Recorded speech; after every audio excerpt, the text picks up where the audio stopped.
Deretan kapal kecil dan sederhana bergerak secara beriringan merentasi Laut Mediterranean.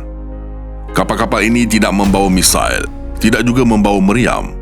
Sebaliknya, hanya syarat dengan pelet makanan, ubat-ubatan dan kamera. Namun setiap batu nautika yang dilalui seolah-olah menyembunyikan siren diplomatik dari Tel Aviv hingga ke ibu kota dunia.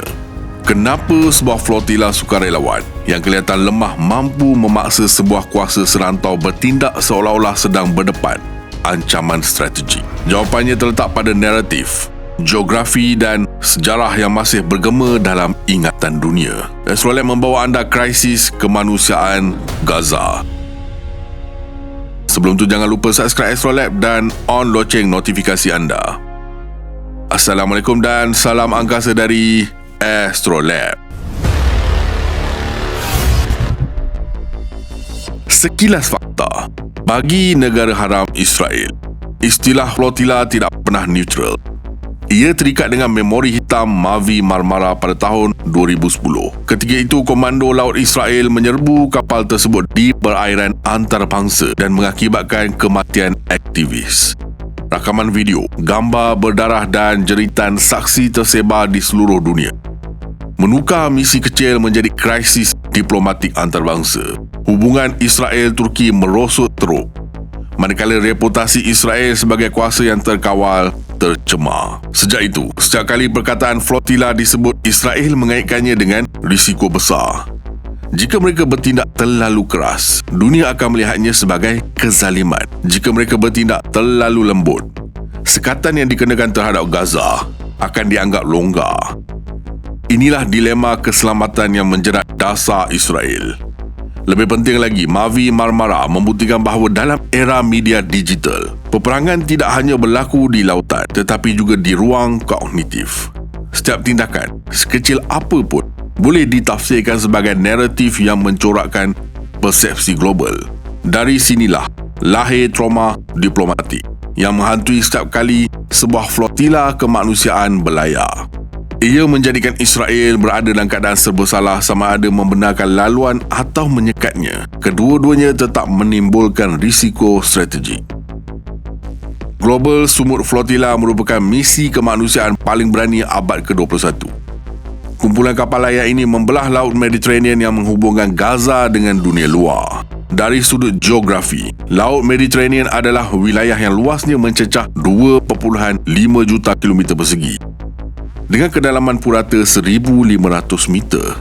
Laut ini dikelilingi oleh lebih 20 negara dan mempunyai ratusan pelabuhan aktif.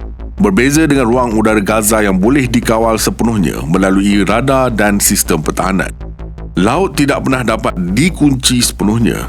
Kapal bantuan boleh berangkat dari pelbagai pelabuhan seperti Turki, Cyprus, Greece maupun Itali, menjadikan laluan maritim sukar dipantau. Bermula 31 Ogos, mereka bertolak dari Barcelona, Spanyol, kemudian tiba di Tunisia pada 13 September.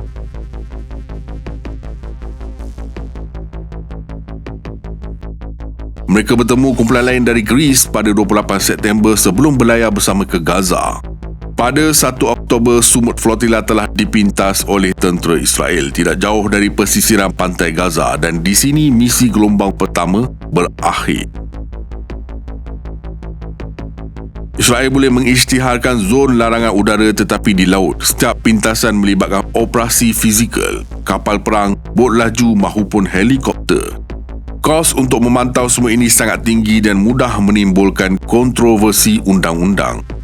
Lebih mencabar lagi, laut adalah ruang yang terbuka kepada saksi. Rakaman kamera telefon pintar, siaran langsung dan drone komersial menjadikan setiap peristiwa mudah didedahkan kepada dunia. Justru bagi flotila kemanusiaan, laut bukan sahaja laluan fizikal tetapi juga pentas simbolik. Manakala bagi Israel, setiap pintasan adalah risiko reputasi yang tidak mudah dipadamkan. Kekuatan global Sumut Flotilla bukanlah terletak pada keluli kapal tetapi pada simbol kemanusiaan yang dibawanya. Kapal perang dianggap ancaman ketenteraan tetapi kapal bantuan membawa ancaman moral.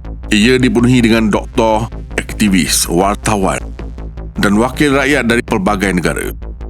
Mereka hadir tanpa senjata tetapi dengan sesuatu yang lebih tajam, legitimasi kemanusiaan.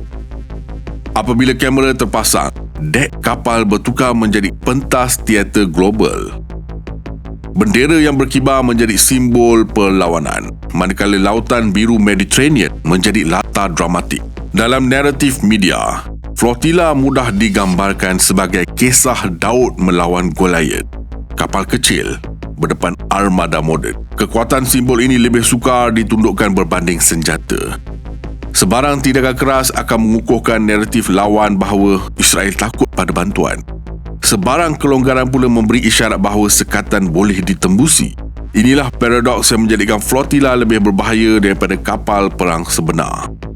Ia menyerang bukan dengan peluru, tetapi dengan imej yang menembusi sempadan politik dan budaya. Dari kacamata strategi, Israel berdepan situasi menang menjadi arang, kalah menjadi abu. Jika flotila dibiarkan tiba ke Gaza, ia membuka ruang bahawa sekatan boleh ditembusi, sekaligus menggalakkan lebih banyak misi serupa pada masa hadapan. Jika flotila disekat, Israel berisiko menghadapi kecaman antarabangsa, protes rakyat di negara asal aktivis dan siasatan hak asasi manusia. Keadaan ini menjadikan flotila sebagai ancaman moral yang nyata. Ia memaksa Israel mengimbangi dua audiens serentak, rakyat domestik yang mahukan ketegasan dan dunia luar yang menuntut kepatuhan terhadap undang-undang antarabangsa.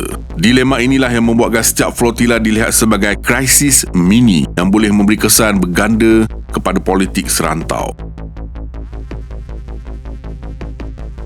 Selain itu, setiap kejayaan flotila boleh menjadi inspirasi kepada gerakan lain.